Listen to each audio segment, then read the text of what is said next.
Porque necesitamos un procurador legitimado por el Congreso, dijo la funcionaria. Cafiero culpó a la oposición por la demora, pero desde Juntos por el Cambio le retrucaron que es el kirchnerismo quien debe acelerar ese trámite y responsabilizaron... No, Cafiero dijo cualquier cosa, y porque es más, la doctora Carrió ofreció su colaboración, William, claro, si no me equivoco, para que justamente para que Rafecas se convierta en el procurador, ¿no? El problema no es la oposición, es Cristina. Claro, es un problema, es una discusión en el oficialismo, obviamente. Sí, claro, dentro del oficialismo, muy importante, ¿no? Muy importante. Bueno, y responsabilizaron a la Comisión de Acuerdos que responde a Cristina Kirchner. La vicepresidenta le retiró su apoyo a Rafecas después de que éste anunciara que rechazaría el cargo en caso de que se cambiaran los 2/3 para ser elegido por una mayoría simple. Este es el esquema sobre el cual avanzó ayer el cristinismo en una audiencia en la Comisión de Justicia del Senado que preside Oscar Parrilli. Sí, señor. Bueno, está el tema dentro de las cuestiones vinculadas con el Fondo Monetario, está el malestar por el ajuste jubilatorio que excluye a la tasa de inflación como parte de ese ajuste. Sí, la nueva fórmula no tiene en cuenta la inflación, malestar en la CGT por el ajuste jubilatorio. En un documento, la Central Obrera manifestó su preocupación por las restricciones presupuestarias dispuestas por el gobierno en alusión a la limitación en el otorgamiento de programas IFE y ATP y el nuevo cálculo previsional. También hubo quejas y broncas porque la Casa Rosada no da prioridad a temas vinculados con la situación económica, el empleo y las obras sociales. Y por supuesto el resto de la gente con el Fondo Monetario Internacional también tapa de Clarín de esta mañana. Tarifas y subsidios en la agenda del fondo. Arrancó una dura negociación con el gobierno. La misión del FMI se reunió ayer con el ministro de Economía Martín Guzmán. Entre los temas de la agenda figuran también la brecha cambiaria y jubilaciones. Argentina pide un plan de facilidades extendidas que le permita pagar la deuda con una gracia de 4 años y medio. El FMI deberá definir qué ajustes y reformas exige a cambio. Muy bien, en la etapa de la Nación está el tema el jubilatorio como tema principal. La oposición rechaza la fórmula del gobierno para actualizar las jubilaciones. Juntos por el Cambio anticipó su desacuerdo con la iniciativa oficial que no contempla la inflación. Es uno de los temas que ayer empezó a conversar el FMI con el ministro Guzmán. Bueno, muy bien, tenemos también en la etapa de la Nación esta mañana el tema del aborto, que el gobierno anunció el envío del proyecto al Congreso para dentro de un mes, pero obviamente hay dificultades, como lo ha habido antes en el Senado. El Senado, por ahora, sin mayoría para votar el aborto. 4 indecisos podrían revertir el resultado. Como en 2018, el Senado se mantiene como la barrera para superar para quienes impulsan la legitimación del aborto. Según un relevamiento de la Nación, 35 de los 72 senadores se oponen al proyecto y 32 votarían a favor. Otros 4 dieron una posición indefinida y podrían dirimir la votación en cualquier sentido. El quinto, José Alperovich, está en contra de la iniciativa, pero se encuentra de licencia hasta enero. En diputados, en cambio, el camino parece allanado para la propuesta que el gobierno enviará este mes al Congreso con la intención declarada de tratarla en diciembre en sesiones extraordinarias. Sí. Bueno, fíjate una noticia que no comentamos en resumen, pero es muy interesante, que tiene que ver con la recolección de residuos en la ciudad de Buenos Aires los fines de semana y que está relacionado con el recorte de fondos de la Nación hacia la ciudad, que está en este momento en una discusión en la Corte. Sí, el título dice: analizan no recolectar la basura los fines de semana. La ciudad busca ahorrar fondos luego de la quita de coparticipación federal. Bueno, eso hay que tener cuidado en términos sanitarios, ¿no? Sí, es lo que estaba por decir, digamos, exactamente, la basura es las ratas, importante, digamos, ¿no? El tema muy importante en la ciudad. Cuidado. Bueno, un problema nuevo, que no se puede recolectar los residuos en la ciudad de Buenos Aires. Y por supuesto está el ataque ocurrido ayer en Palermo con una foto tremenda de ese tipo con el cuchillo y la policía que le dispara a una pierna para pararlo, ¿no? Sí, la foto es impresionante, es impactante. Brutal ataque a profesoras de baile. Un dramático episodio de violencia se generó en una escuela de danzas ubicada en la avenida Lacroze al 2000, donde 2 profesoras sufrieron cortes provocados por un alumno que las atacó con un cuchillo. El agresor, identificado como Damián Villarreal, de 30 años, fue detenido luego de recibir un disparo en un glúteo, recurso utilizado por la policía para salvar las vidas de las víctimas. Bueno, es la etapa o parte de la etapa de La Nación esta mañana. El cronista de hoy pone, bueno, los cambios que está viendo en las subas y bajas en Wall Street a propósito de la cuestión de la vacuna, qué compañías suben y qué compañías bajan. Cambia el mapa en Wall Street, se suben petroleras y bancos, pero se desploman firmas tecnológicas, como consecuencia de contar con vacunas contra el COVID. En Nueva York, ADR, YPF y Superbill ganaron 14,7% y 9,3% respectivamente.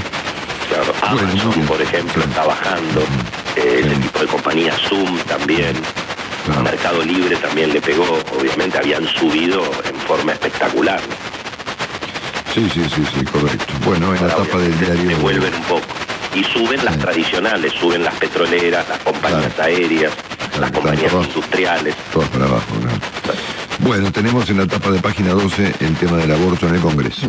El pañuelo verde desplegado en la tapa, ahora el Congreso. Pasado lo peor de la pandemia, el gobierno retoma su agenda. Por eso decidió mandar al Congreso el proyecto sobre el aborto anunciado por el presidente en su discurso inaugural.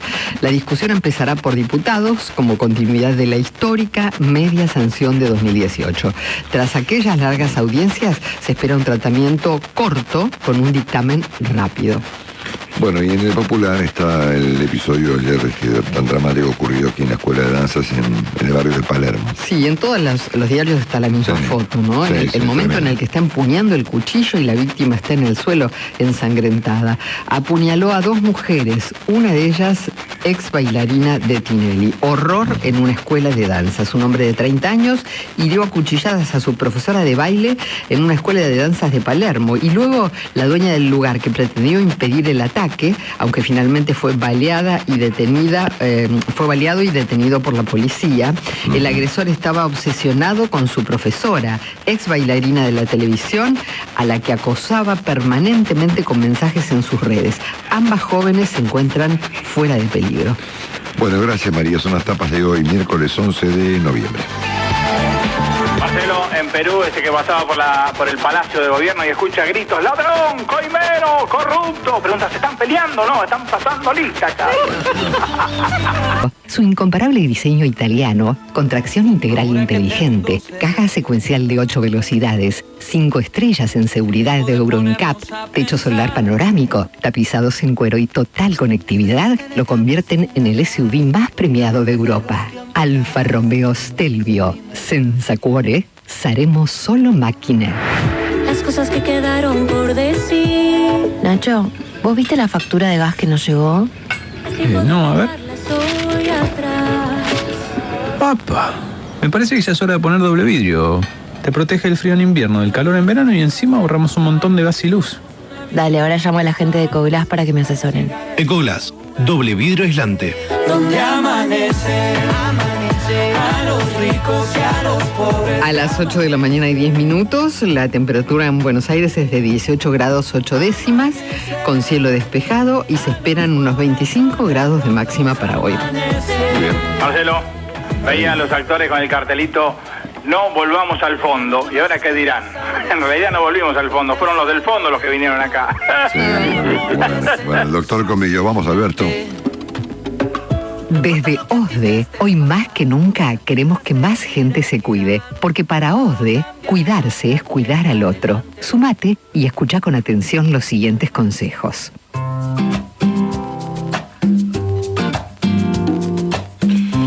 Alberto, te escuchamos. Muy bien, Marcelo, acá estamos navegando entre algunas pocas certezas y algunas dudas con respecto a las vacunas. Se sabe que hay 3 que son las que están más adelantadas, por lo menos en nuestro país. Hay como 6, hay 8 que están funcionando, pero bueno, las que más estamos mencionando en nuestro país son la de Pfizer, AstraZeneca y la de Rusia, la Sputnik, ¿no?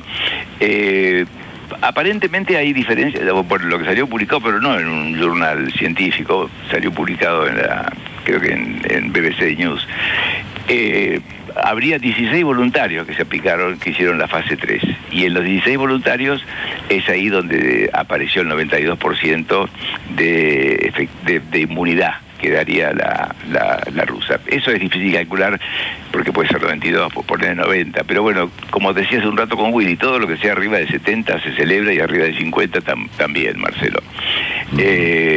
Hay también diferencias, que esto no se ha puesto tanto énfasis en la cantidad de gente que vacunaron, que probaron en la fase 1 y en la fase 2, que es donde se prueba la seguridad también, además de la eficacia, ¿no? Y hay una de las chinas tuvo 1.500 personas, que es muchísimo. Las otras tienen apenas decenas o cientos para la primera fase, ¿no? Así que bueno, ahí estamos viendo, se está avanzando. Lo que sería muy importante es que se coordine la información, Marcelo, que le llega a la gente, porque la gente... Lo peor que se puede generar con tanto lío, con tanto ruido informativo, es la desconfianza y que haya mayor cantidad de gente que no se le aplica. Sí. Un artículo muy bueno de Nora Bardo dice, bueno, ¿cuáles son algunas de las dudas? Primero, ¿cuánto va a durar? Y menciona un estudio muy interesante de que midieron cuánto duraba la inmunidad de un virus pariente del COVID, que produce un resfrío común, y dura más o menos un año, Marcelo. O sea, parece que todos lo que son inmunidad pasiva, es decir, por una vacuna, muchas de ellas duran un año, el resto no, hay algunas que duran más, ¿no? La otra duda es si previene la infección o si previene la enfermedad, porque puede ser que prevenga la enfermedad pero no la infección, porque la persona tenga la infección pero asintomática, en cuyo caso viene la tercera pregunta: ¿previene el contagio? Porque si tiene la infección pero no tiene los síntomas, no sabemos si anda contagiando por ahí. Y finalmente, el otro tema, Marcelo, ¿qué pasa con los que tienen más de 65 años? Que están excluidos de todas las pruebas en un mundo en que la población de más de 65 cada vez va siendo más grande. Más grande, claro. Sí. Y finalmente, Marcelo, ¿Y por qué eso? ¿Por qué se excluyen de las pruebas? Y, Marcelo, porque primero las pruebas se hacían solo con hombres, machismo. Después incorporar a las mujeres. Y ahora está el viejismo. Si tenés más de 65 años, sos obsoleto y descartable, Marcelo.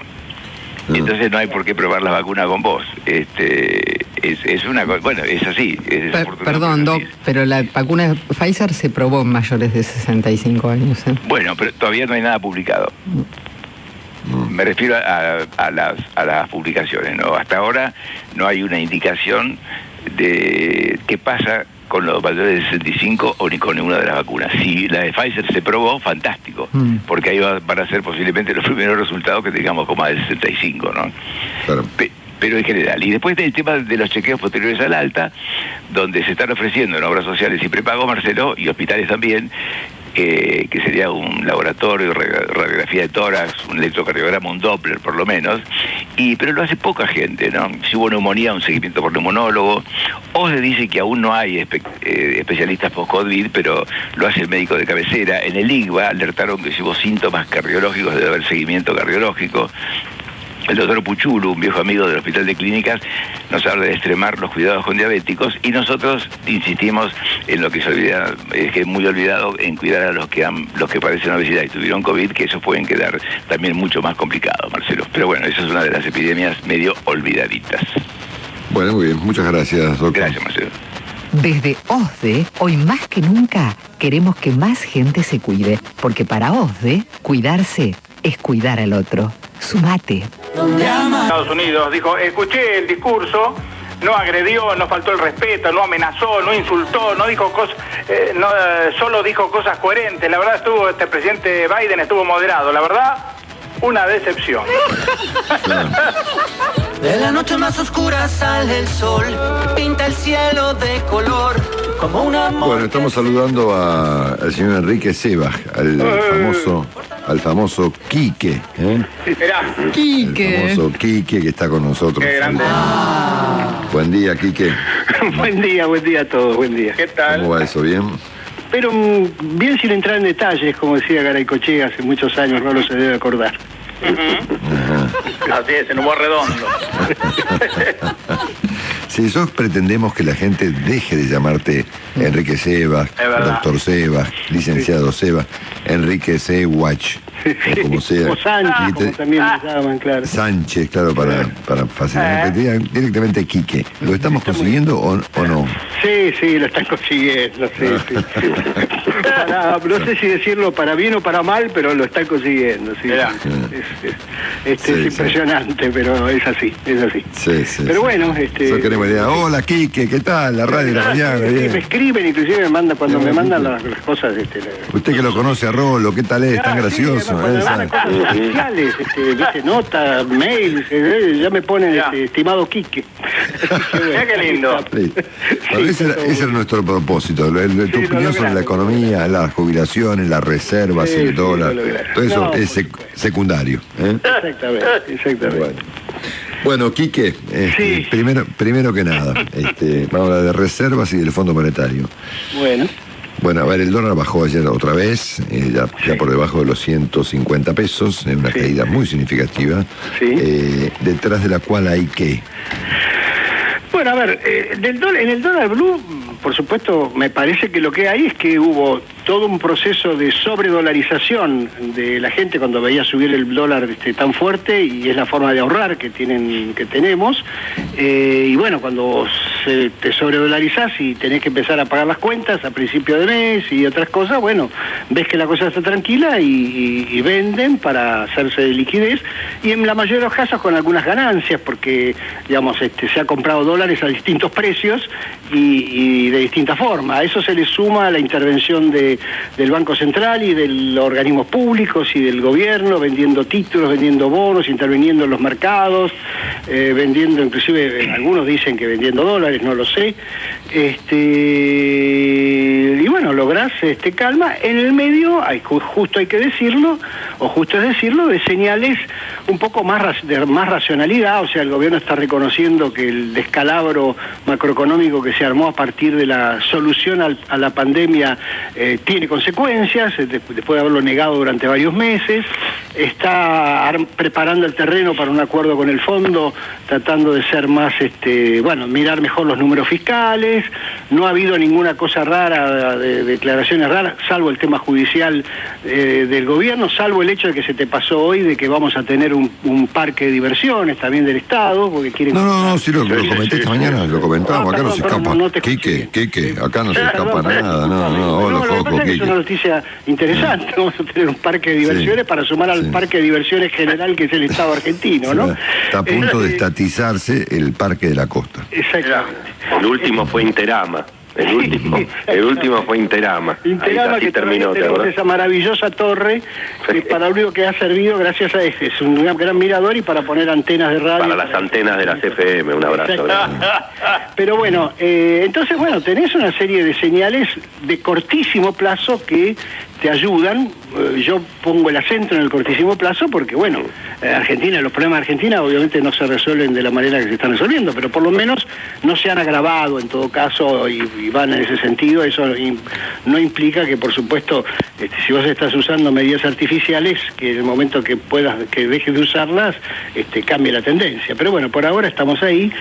Hay un piso en el tipo de cambio que tiene que ver con el hecho de que, como le metiste todos estos impuestos al dólar oficial, en algún momento el dólar blue, si está un poquito más barato que ese dólar con todas estas cosas, obviamente va a volver a tener mucha más demanda. Pero bueno, estamos en esta paz cambiaria, como se le dice, en el marco de algunas buenas señales de cortísimo plazo y instrumentos de intervención que otra vez en el corto plazo sirven, en el mediano plazo son un problema, ¿no? Claro. Como por ejemplo emitir deuda en dólares, ¿no? Que es lo que está pasando, ¿no? Que es lo que está pasando, exactamente. Bueno, y que contrasta con muchas cosas que se han dicho desde el gobierno, ¿no? Sí.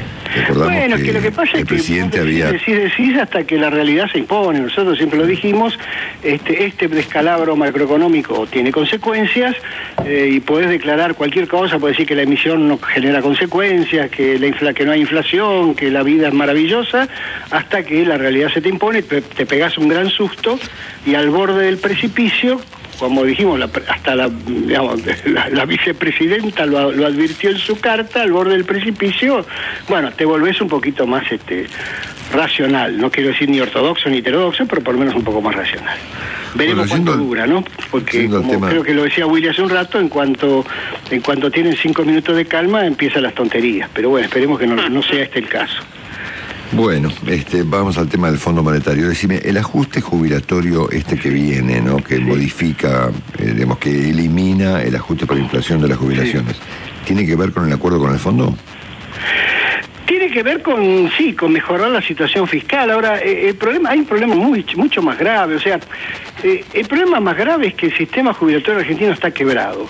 Hace años que está quebrado, nunca lo quisimos reconocer. Le ponemos un parche por arriba, un parche por abajo, ponemos la fórmula por acá, ponemos la fórmula por allá, y cada 2 años, cada 3 o cada 5, o cada meses, dependiendo de la época, tenemos que volver a mirar el sistema jubilatorio. El sistema jubilatorio está quebrado, lo quebró o las pésimas políticas públicas que se hicieron para manejar el tema, lo quebramos con un montón de impuestos al trabajo que dejaron a un montón de gente afuera del mercado de trabajo, justamente el mercado formal, no hay aportes, lo quebramos mezclando jubilaciones genuinas con un subsidio a la vejez y todos juntos con esa moratoria absurda que inventó el gobierno de Kirchner, después lo quebramos con todo el manejo del sistema de la reparación histórica que inventó el presidente Macri, y bueno, lo quebramos. Entonces, como está quebrado, cada tanto tenés que inventar algo para arreglarlo, y entonces el primer invento es que los que tienen las jubilaciones altas le pagan las jubilaciones a los que tienen las jubilaciones bajas, porque vos congelás las altas y con eso le generas un subsidio, digamos, le cobras un impuesto a los que tienen jubilaciones altas, es una manera de decir, ¿no es cierto?, de que los que no tienen la mínima, para pagar la mínima, hasta que todos llegan a la mínima, cuando todos están muy cerca de la mínima ya no podés usar ese recurso, están los juicios, está todo el desastre. Me llevaría más horas que a Fantini explicar el desastre del sistema jubilatorio argentino. Pero entonces, claro, finalmente terminás en estos parches que implican cada tanto tener que desindexar el gasto jubilatorio, que es hoy más o menos la mitad del gasto público nacional. Entonces, claramente, cada vez que tienen que ajustar, cada vez que tenés que buscar alguna herramienta que te baje el gasto de corto plazo, se inventa alguna fórmula jubilatoria que genere este esquema. Es una mala fórmula porque genera volatilidad, o sea, está atada a la recaudación, entonces cuando la recaudación sube la jubilación, cuando la recaudación baja la jubilación, digamos, todo es malo, pero es malo porque el sistema está quebrado y malo, entonces cualquier cosa que le pongas va a ser mala. Y hasta que no blanqueemos esto, y lo blanquee también la oposición, que ahora es la oposición la que no le gusta la fórmula que quiso inventar en el oficialismo, hasta que no haya un acuerdo de toda la política y de la Corte alrededor del tema jubilatorio, vamos a estar en este problema permanentemente, es un problema permanente. Y subrayo lo de la Corte porque obviamente detrás de esto aparecen los derechos adquiridos y los derechos adquiridos de los que no aportaron, de los que aportaron, y bueno, hemos armado un típico desastre argentino en el sistema jubilatorio y ahora hay que arreglarlo. Pero efectivamente, para volver a tu pregunta original, sí, esto tiene que ver con el acuerdo con el fondo. Ok, sí, correcto. Bueno, es decir, el fondo va a pedir, como siempre pide, no es que pide ajuste fiscal, el fondo te prestó plata. Y ahora se sienta con vos y decís, bueno, te voy a prestar plata para que me pague la plata que te presté. ¿Cómo vas a hacer para devolvérmela el día que me la tengas que devolver? Entonces el fondo, que tiene una cabeza fiscalista, dice, la única forma que tiene un Estado de devolverme la plata es con superávit fiscal. Es decir, que le sobre la plata para comprar los dólares para pagarme. Cosa que en la Argentina no es así, pero bueno, no importa, el fondo nunca entendió la Argentina. Entonces, ¿qué te pide el fondo? Que en algún momento tengas superávit fiscal para pagarle al fondo. Porque el fondo después se tiene que ir al board, al directorio, y decirle, miren, le voy a prestar plata, hemos aceptado prestarle plata a la Argentina, y entonces el director de Dinamarca, o el que representa a los países nórdicos, le pregunta, y decime cómo nos van a pagar. Y bueno, nos van a pagar pagar porque van a tener superávit fiscal en el año 2026 y en el 2027, y entonces con eso les va a sobrar para empezar a pagarnos, etcétera, etcétera. Entonces, para que te sobre al final del día, tenés que armar un sendero, como dijo el ministro, plurianual de superávit fiscal, que es un dibujo, pero bueno, tenés que dibujar algo que sea creíble. Para hacer ese dibujo tenés que empezar a mirar, a mostrar algún esquema fiscal razonable, y ahí entra las jubilaciones, entran los impuestos, bueno, entran todas las cosas que nos pide el fondo, que es un desastre porque en lugar de pedir una baja de gasto genuina, el fondo no se mete en ese tema, nunca se metió, y lo único que pide es, bueno, mostrarme un ajuste, y si subir los impuestos, si bajar las jubilaciones, digamos. Claro, porque que hay una baja del impuesto, en este caso el impuesto al cheque, es muy gracioso, pero para el sector público, es decir, para las empresas estatales, que son varias, ¿no? Claro, pero ¿sabes lo que pasa, Marce? Como las empresas estatales, por lo menos, bueno, las que se han mencionado, tienen déficit, en realidad cambian de bolsillo, porque van a tener, hoy tienen déficit, entonces ¿qué hace el Estado? Le da la plata para cubrir el déficit. Entonces, le va a dar menos, le va a dar un poquito menos. Va a tener un poquito menos de déficit, le va a dar un poquito menos de plata. Se ahorran los costos de transporte, digamos, en vez de mandar el camión de caudales, digamos, de la Casa del Tesoro a la empresa, mandamos un poquito menos porque te bajo el impuesto. Es otro engaño argentino, digamos. Estas ficciones contables que hacemos, como la ficción contable del Fondo de Garantía de Sustentabilidad, o sea, todo es una gran ficción contable, barremos abajo de la alfombra, algún día tendremos que levantar la alfombra y arreglar los problemas de la Argentina. Bueno, Quique, un abrazo. Chau, Quique. Chao, chicos, que sigan muy bien. Gracias por todo. Chao, Quique. Chao. El señor Enrique Sebas, bueno, ahora popularmente conocido como Quique. Un rockstar. Sí, señor. La versión desde las primeras horas del día de hoy en Europa es que el año que viene vuelve el Manchester United. Mirá, que vuelve. Que es la versión que está dando vuelta de anoche, que la Juventus, si Cristiano pide la salida, estaría dispuesto a dejarlo porque tiene un contrato altísimo, y la Juventus, si bien es un club rico, estaría como con ganas de sacarse un contrato alto de encima, y el club inglés lo quiere de nuevo. Recordemos que Cristiano jugó en Inglaterra entre el 2003 y 2009, llegó siendo un pibe y se fue súper consagrado, campeón de todo, hasta que lo compró el Real Madrid, después iba a Juventus hace 2 años, pero la versión es esa, que el United se lo quiere llevar de nuevo, porque bueno, es un equipo que es grande, pero que está en declive y lejos peleando la Premier, en la Champions con algunos tropezones y demás, y como que sería un golpe, un impacto terrible. Y para la Juventus está el tema financiero-económico, que estaría como dispuesto a decirlo, bueno, si te querés ir, andate, me saco un contrato alto de encima y listo. Veremos qué pasa, si es en el mercado que viene o en el mercado de junio del año que viene, que es cuando más se mueve el tema en Europa. Así que es una versión muy fuerte, tapa de todos los diarios en Europa hoy, esto de la posibilidad de que Cristiano Ronaldo vuelva al Manchester United. En un rato te voy a contar algo que acá se generó, como todo, cuando no se explica se genera un necesario escándalo. En el fútbol argentino no se hace más el control antidoping como lo conocíamos. Y en un rato quiero explicar qué es lo que cambió y por qué no es un escándalo. Porque ahora todo el mundo empieza, el fútbol argentino, los jugadores van a tomar cualquier cosa, no les hacen el control antidoping. Cuando tenga un minuto, en un rato te lo explico, porque lo de Argentina es simplemente acoplarse a algo que está pasando en el mundo. Y quiero explicar cómo se cambia y qué es lo que va a pasar con el tema de los controles antidoping a partir de ahora en el fútbol argentino, Marcelo. Dale, genial, gracias, Leandro. Estamos saludando al doctor Roberto de Bag. Roberto de Bag es infectólogo, además es el vicepresidente de la Sociedad Latinoamericana de Infectología Pediátrica. Hola, Roberto, Longobardi por Mitre, buen día. ¿Qué tal? Buenos días, gracias por la invitación, como siempre. Gracias, Roberto. Bueno, pues simplemente para saber en qué estado de cosas estamos con las vacunas para Argentina en términos generales. Bueno, en el mundo, en términos generales, hay 11 vacunas que están en fase 3 y que la fase 3 que demuestra, como sabemos, la eficacia y la seguridad de las vacunas en miles de personas. Todavía no hay datos publicados en revistas internacionales controladas por pares como para tener resultados robustos de alguna de ellas. Hay informaciones preliminares que se llaman datos interinos de la vacuna de americana de Pfizer, donde habla sobre 40.000 pacientes, una eficacia del 90%, 2 semanas posteriores a la segunda dosis, con un grupo de pacientes que han tenido la infección, 90 pacientes en el grupo que no han recibido la vacuna placebo. Ese es el dato que teníamos hasta ahora.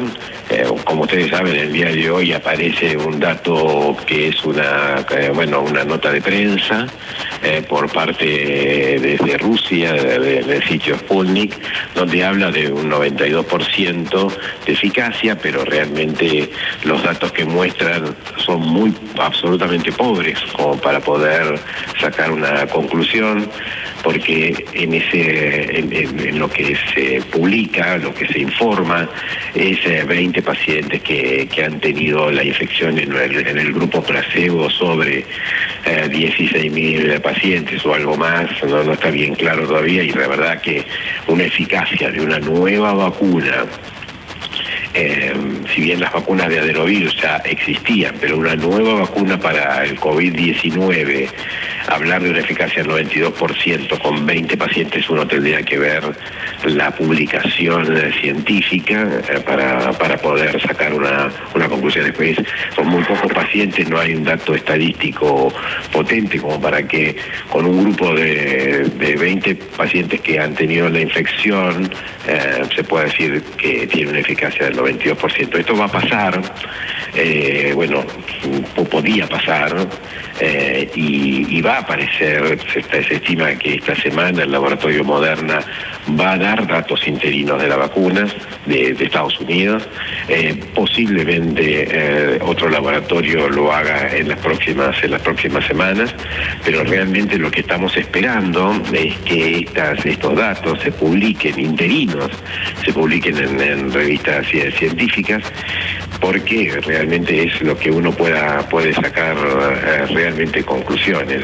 En el mundo ya se sabía que estas semanas son semanas, primero, de mucha información, de mucha esperanza, pero también puede pasar, y ya lo informaban, que puede haber, por ejemplo, caos comunicacional, y es lo que pasó, por ejemplo, la semana pasada en la Argentina, donde se comunica acerca de una vacuna que hasta ese momento solo lo que teníamos, y lo seguimos teniendo, son los datos científicos en fase 1 y fase 2 sobre 76 pacientes, y se hablaba, de aprobación de esa vacuna rápida. Entonces eso genera todo un caos comunicacional que lo único que hace es producir lo que se llama desconfianza en las vacunas. Y si uno produce desconfianza en las vacunas, luego cuando haya vacunas que son eficaces, realmente ahí vamos a tener probabilidades de que gente no se vacune y que se tenga que vacunar.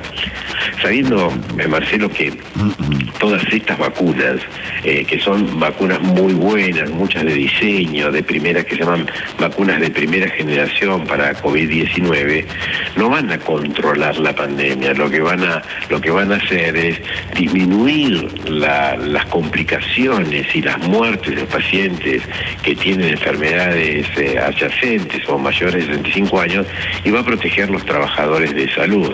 La pandemia con las vacunas se van a controlar posiblemente en el segundo semestre del 2021, donde estas vacunas que muestren su eficacia y seguridad se utilicen en mayor número de población, o que aparezcan nuevas vacunas que se llaman de segunda generación, en el cual tengan mucho más rápida eficacia, tengan menos dosis, se conserven de manera más fácil, porque todas estas vacunas que están apareciendo, algunas de esas vacunas tienen que ser conservadas a menos 70 grados. En menos 70 grados, imagínense, el freezer de un hogar tiene menos 15, menos 18. Cuando uno habla de menos 70 grados, está hablando de nitrógeno líquido, de concentraciones de hielo seco muy, muy potentes.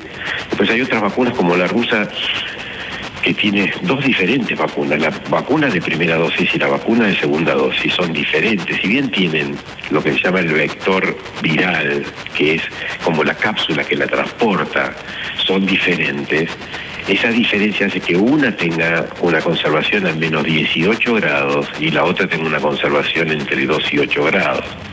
O sea, realmente la generación de nuevas vacunas van a tener más fácil conservación, más eficacias inicialmente, si es que aparecen esas.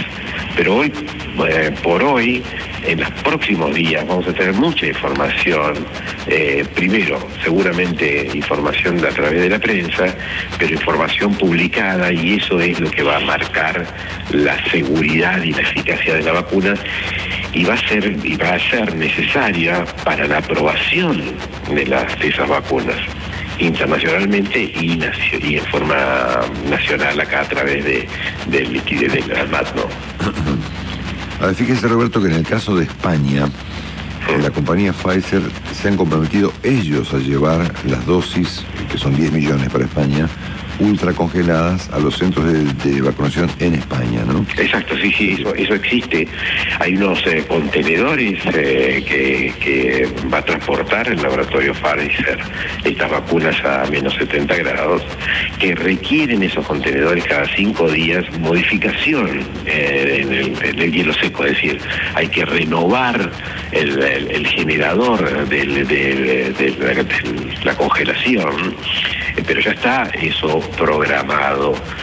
Ahora, esa vacuna, una vez que se produce lo que se llama, si vale la palabra, desfrizaje, es decir, sacarlas del freezer, de su estado de congelación, ahí sí tienen un tiempo de vida útil que deben ser utilizadas. Eso existe, sí, existe la probabilidad, sí, pero también genera un tiempo, genera un recurso, genera un tiempo y una preparación logística.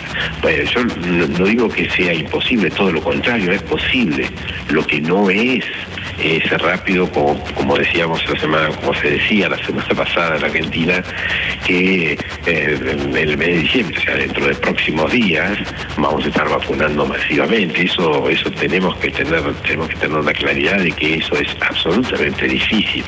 O sea que la fecha de diciembre que presentó el gobierno no le parece posible. No, a mí no me parece posible.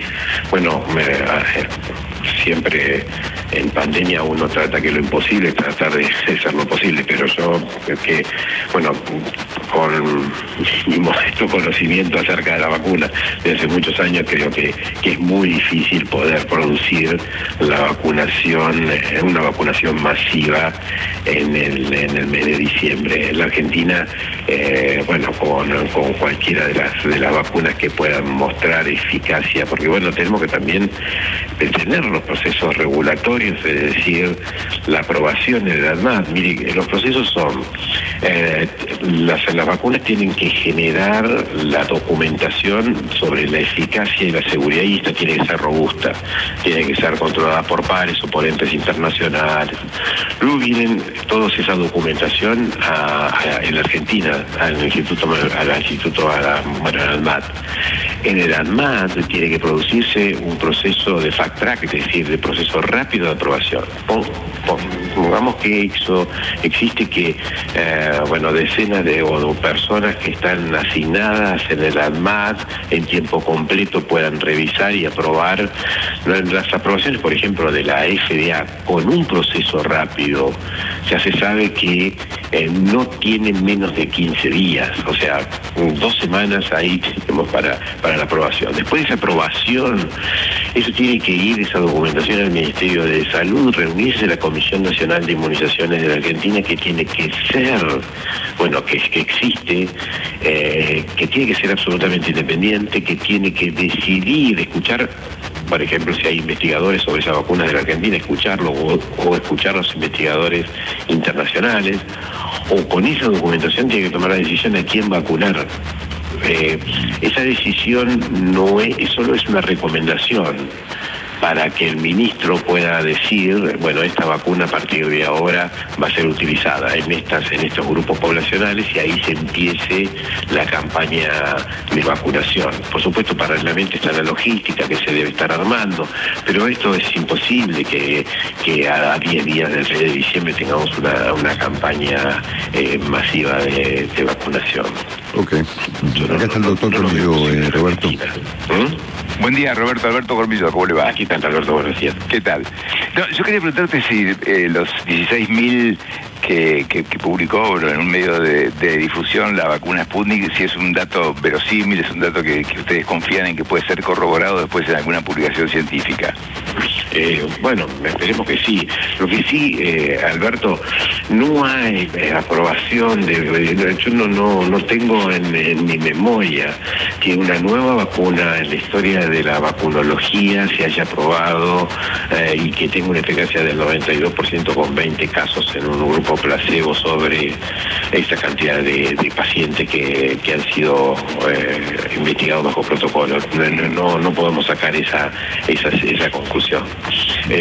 Vuelvo a decir, y Alberto conoce muy bien esto, los datos tienen que ser absolutamente transparentes, tienen que ser robustos, tienen que ser publicados por revistas internacionales controladas por pares para poder de esa manera generar transparencia. En los últimos días, por ejemplo, bueno, nosotros ya sabíamos que algunas vacunas estaban ofreciendo a personas importantes de la Argentina a vacunarse.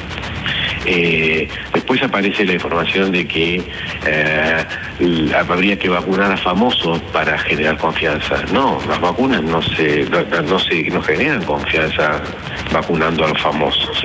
Se genera confianza a través de la transparencia de los datos científicos, porque Gerald Ford, en 1976, presidente de Estados Unidos, se vacunó públicamente para controlar la influenza, brote casi pandémico de influenza en el 76 en los Estados Unidos. Se dieron 40 millones de dosis y tuvo que salir a la prensa a informar que por favor la gente no se vacune más. Entonces, la vacunación no es vacunación de personalidades para la confianza, es vacunación basada en los datos de las publicaciones y en lo robusto de esos datos científicos, porque hay que dar seguridad a la población. Muy bien, el doctor muchas gracias, Roberto. Roberto Debac con nosotros esta mañana. Bueno, Roberto, gracias, un abrazo grande, estamos en contacto. Marcelo, en Corea del Norte, Kim Jong-un le dice a sus soldados: vamos a recibir al premier chino y lo vamos a recibir con 21 cañonazos. Uno de los soldados le preguntó: ¿y si le damos en el primer cañonazo los otros 20, los tiramos igual? Se entusiasman con el avance de las vacunas, al punto de que los mercados explotaron para arriba como consecuencia del anuncio de Pfizer, y al mismo tiempo un conjunto de científicos, médicos, especialistas plantean las dudas respecto del caso.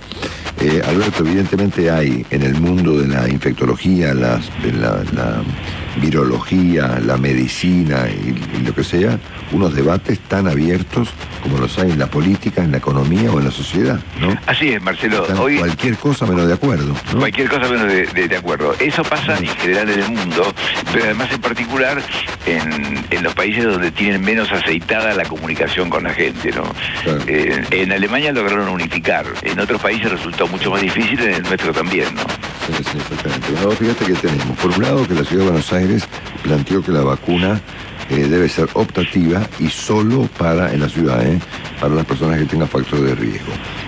Hay una controversia entre la ciudad y la provincia respecto de quién se queda con la vacuna rusa, ¿no? Que, según se anunció, es más bien para la provincia de Buenos Aires.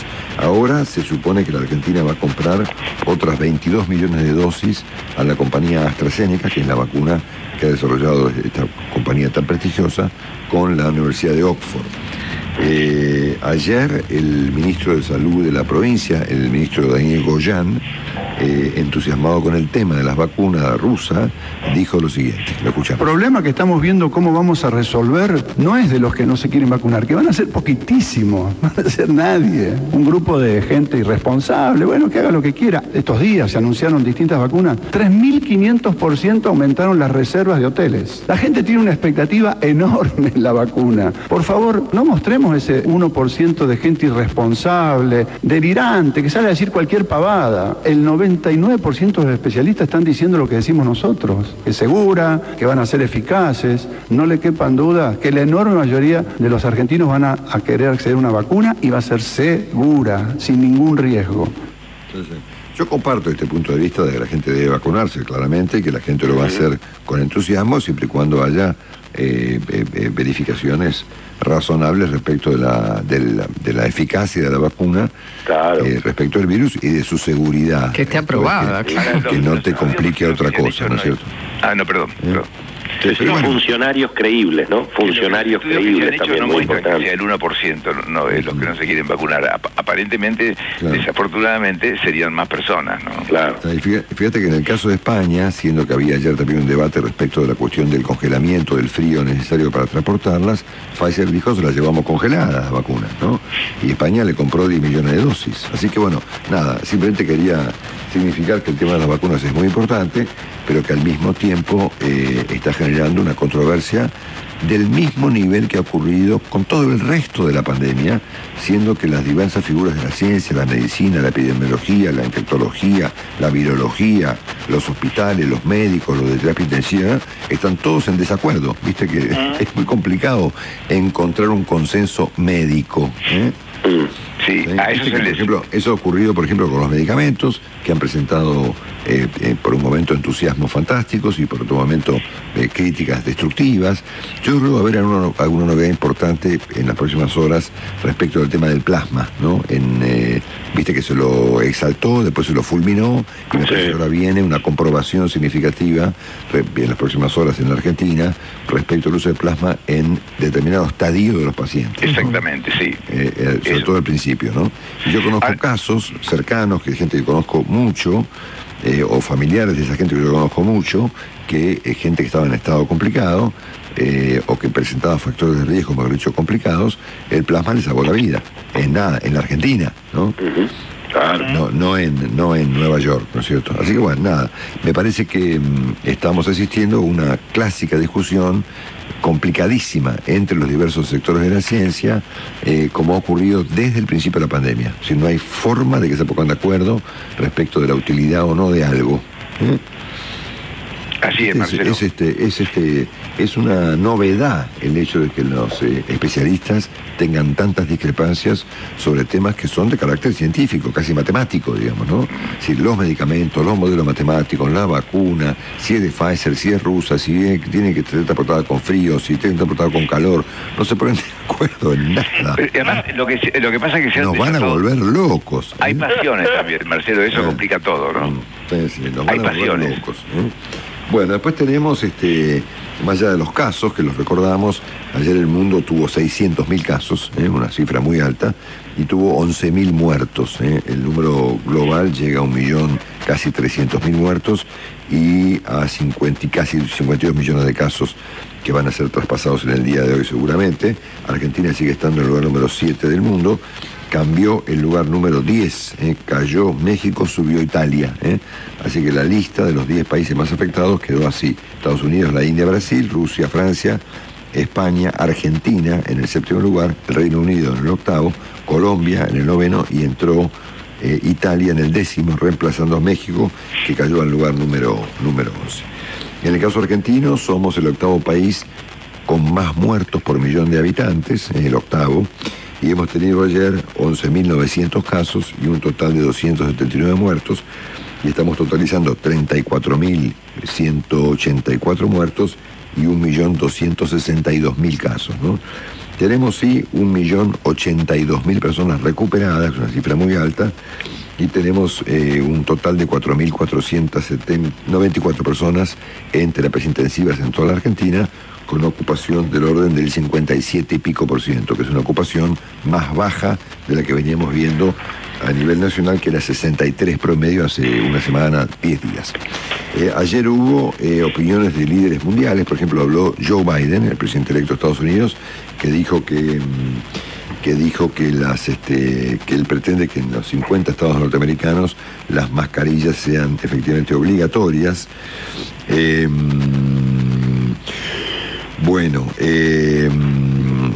Y que por el momento esto no es obligatorio en Estados Unidos. En algunos estados sí, en otros estados no. Aquí en la Florida, por ejemplo, donde yo estoy, la mayoría de la gente usa efectivamente el barbijo, pero evidentemente no es obligatorio en todo el país.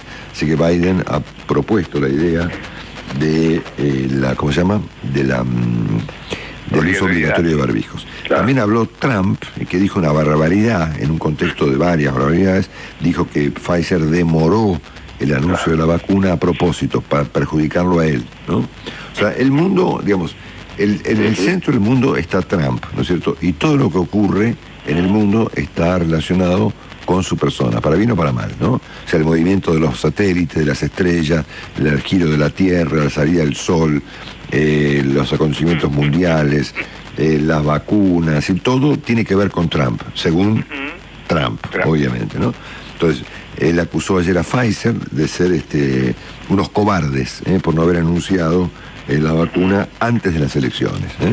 Dentro de las barbaridades que ha dicho, esta es una de las más significativas. Y también habló nuestro amigo el presidente Bolsonaro, que respecto de la cuestión de los barbijos y la pandemia en Brasil, dijo: tenemos que dejar de ser un país de maricas. Era un comentario obviamente bastante pestilente y poco edificante de parte del presidente de un país, ¿no? Siendo además un país como Brasil.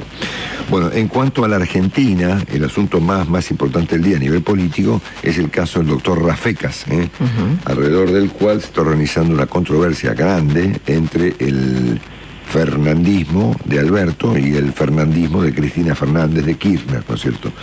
Siendo que el gobierno insiste con la postulación del juez Rafecas para ocupar el estratégico cargo de jefe de los fiscales, y de hecho él mismo, Vilma Ibarra y Santiago Cafiero, que son dos personas cercanas al presidente, le han pedido al Senado que apure la designación de Rafecas, y el Senado está en cualquier otra cosa, digamos, ¿no? Está mirando cómo modifica el reglamento en relación al procurador para poner a otra persona.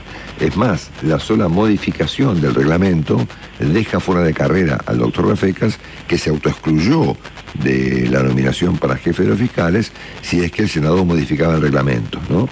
Entonces acá tenemos un lío importante, es un punto en el que después de la carta de señora Kirchner, es el punto más importante seguramente de la discusión dentro de la coalición, si es que cabe la palabra coalición, del peronismo gobernante.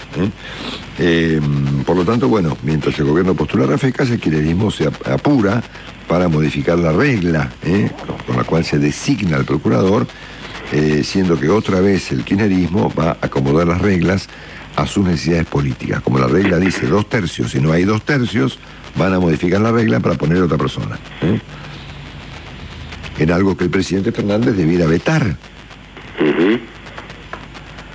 Suponete que efectivamente el Congreso aprueba una ley que establece modificaciones para designar al procurador, y le bajan la exigencia, ¿no es cierto? Si se aprueba por mayoría en vez de por los 2/3, siendo que es el jefe de los fiscales de todos los argentinos, y que es un cargo muy importante, la mayoría de 2/3, me parece que es una regla constitucional muy valiosa. Si esto la señora Kirchner lo cambia a su antojo, para poder designar ella al jefe de los fiscales que va a actuar en sus causas, ¿qué debe hacer el presidente?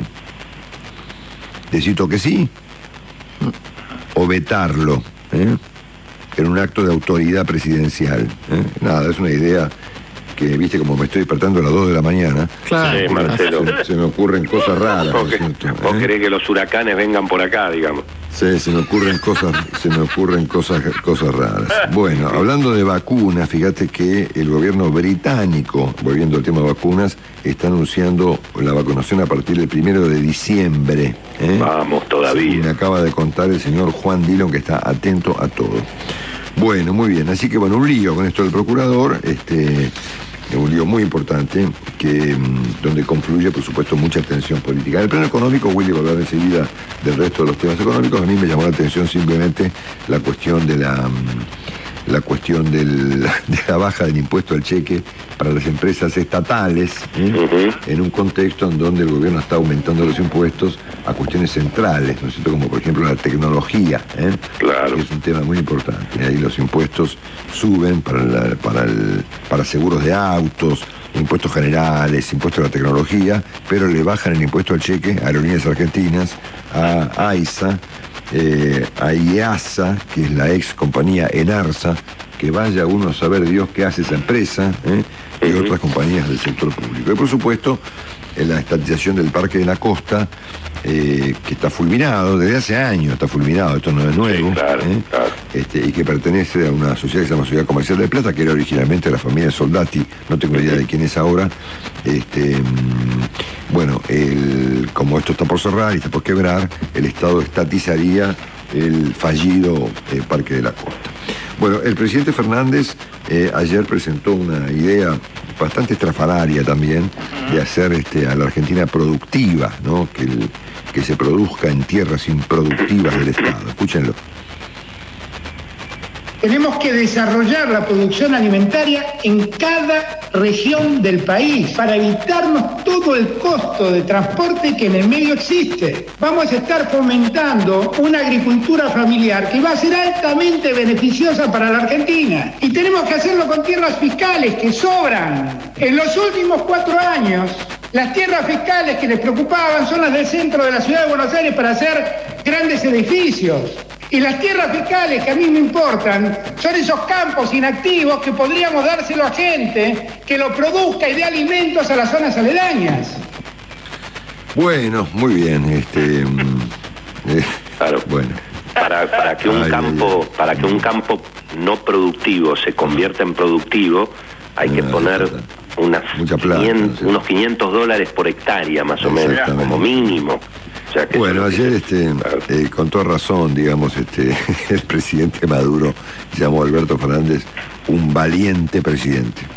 Ahí en toda la frontera, el presidente de Argentina, Alberto Fernández, valiente presidente, fue a acompañarlo de manera noble, de verdad, porque Alberto Fernández no solo salvó la vida de Evo hace un año, un día como hoy, hace un año, el 10 de noviembre fue el golpe de Estado, y un día como hoy, Evo Morales está llegando a su pueblo natal, a su casa natal, recorriendo los caminos. Hace un año le dijimos, Evo, salva tu vida y regresarás hecho millones como Tupac Katari.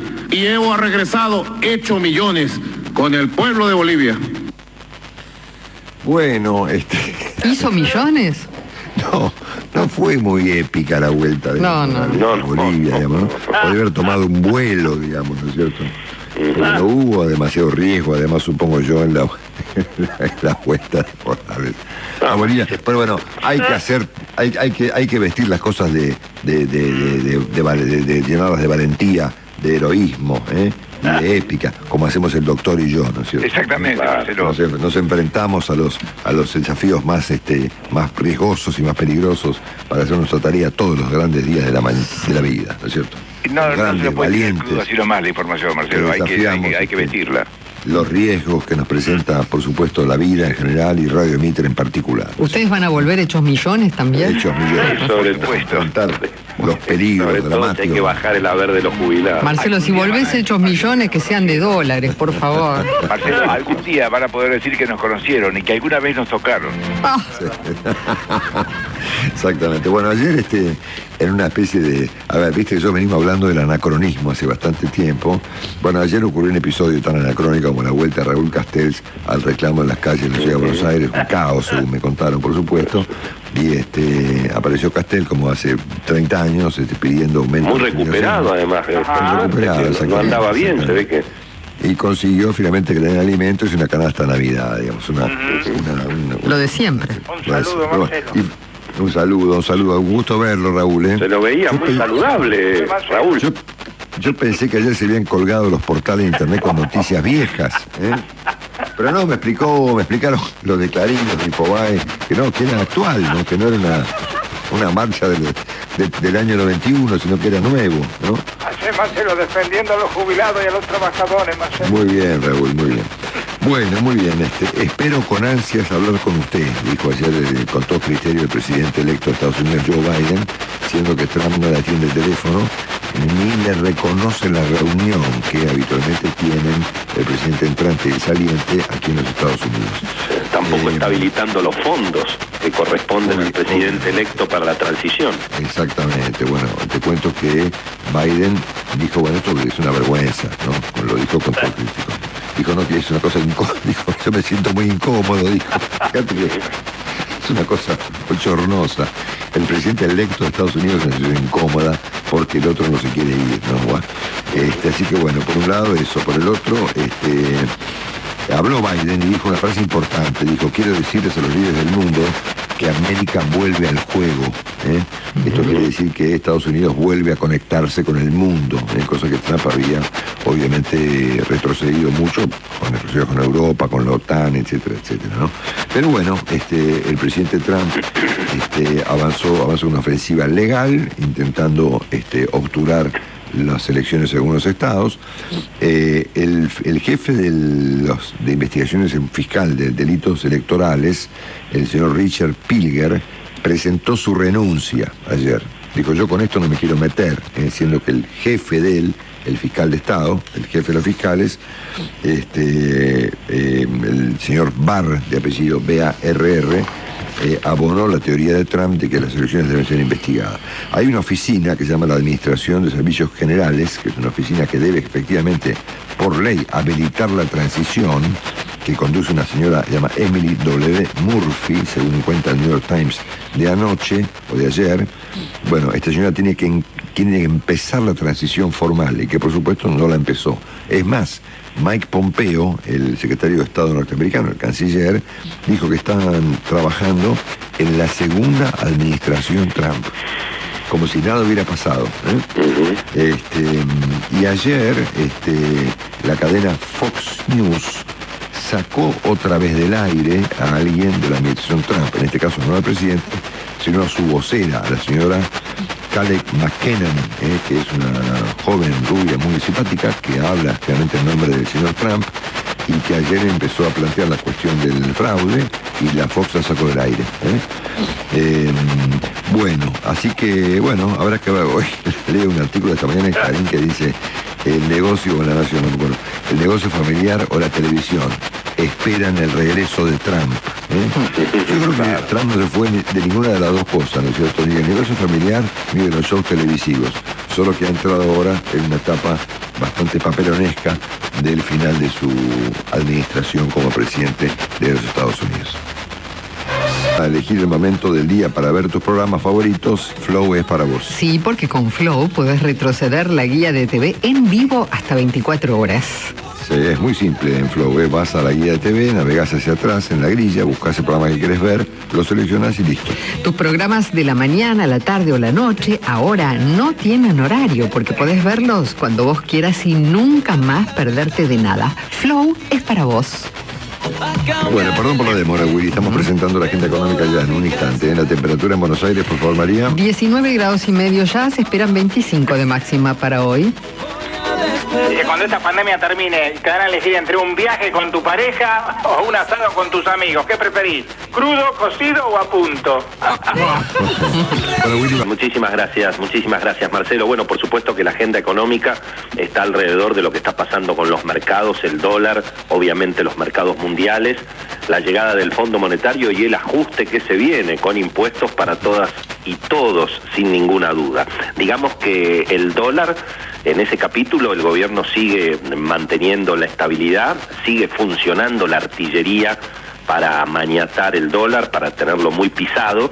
Yo diría que lo más importante, Marcelo, es que el dólar libre en los mercados legales y de gran volumen, que es el contado con liquidación y el dólar bolsa, allí donde se mueve el dinero bancario, las operaciones más importantes, los grandes inversores, Allí el dólar está quieto prácticamente hace una semana.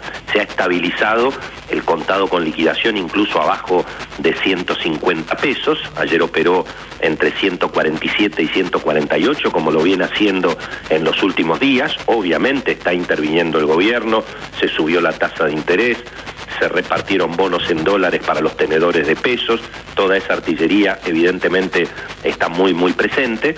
El dólar bolsa 142, también clavado en ese valor hace varios días, y por supuesto la noticia ayer que el dólar blue perforó finalmente los 150, como decía muy bien Enrique Sewach temprano, pensemos que el dólar bancario, el dólar ahorro ya está en 140, porque el gobierno le pone el doble impuesto, con lo cual yo diría que esos valores que estamos viendo en el blue en torno de 145 pesos debería ser un piso, salvo que al gobierno se le ocurra retirar el anticipo del impuesto a las ganancias, cosa que es muy difícil, porque todo lo contrario, Marcelo, lo que estamos viendo son paquetes impositivos, digamos, de todos los sectores, en el marco del acuerdo con el fondo. Tenemos el paquete impositivo de Sergio Massa, tenemos el paquete impositivo de Axel Kicillof, atención, se presentó el presupuesto en la provincia de Buenos Aires, dicen que las patentes y el impuesto inmobiliario va a subir hasta 32%. Bueno, ojalá que sea así y que no sea que 32% es el promedio de la suba, cosa que más de una vez ha ocurrido, así que atención con las patentes y el impuesto inmobiliario en la provincia de Buenos Aires. Después está el paquete impositivo de Sergio Massa, que lo reveló con gran detalle y marcando además una gran primicia, como siempre, nuestro amigo Carlos Pañi, el lunes pasado, allí en su columna del programa de La Nación, Odisea Argentina. ¿Qué es lo que está proponiendo o qué es lo que se le adjudica en definitiva a Sergio Massa, que está ya en la ley de presupuesto que tiene media sanción? Así que en definitiva habrá que ver si Cristina en el Senado avala este paquete impositivo que se le adjudica a Massa y que básicamente es un aumento de los impuestos sobre los seguros automotores, 3% sobre las primas también de los seguros, una tasa adicional para el transporte de cargas y el transporte de pasajeros. Eso por supuesto va a encarecer la movilidad y va a encarecer los productos. También, bueno, esta cuestión que mencionabas, Marcelo, de que se baje el impuesto al cheque solamente a las empresas del Estado, lo cual obviamente es una situación bastante curiosa, porque al mismo tiempo eso va a generar mayor déficit fiscal, eso va a generar mayor déficit que va a tener que poner obviamente, porque no creo que haya reducción en el tamaño y en el despilfarro de las empresas estatales, que eso es lo que hay que hacer. Bueno, y al mismo tiempo la cuestión de la electrónica, se aumentan los impuestos internos de 0 a 6% para todos los productos electrónicos y en particular para los teléfonos celulares no fabricados en Tierra del Fuego. Ese aumento va al 17%. Así que ahí hay evidentemente un beneficio adicional para todo lo que es Tierra del Fuego y un perjuicio desde luego a todos los consumidores argentinos. Y el otro dato también muy polémico es que se han modificado los impuestos a las apuestas. Y básicamente hay una discriminación a favor de las empresas nacionales que ya tienen inversiones en el negocio de apuestas. Adivinen quién es, todo el mundo lo sabe. Y obviamente las empresas internacionales tendrían que pagar más impuestos en momentos en que se está licitando el juego online. Así que ahí hay evidentemente una jugada muy polémica. Y falta conocer el paquete impositivo de Martín Guzmán.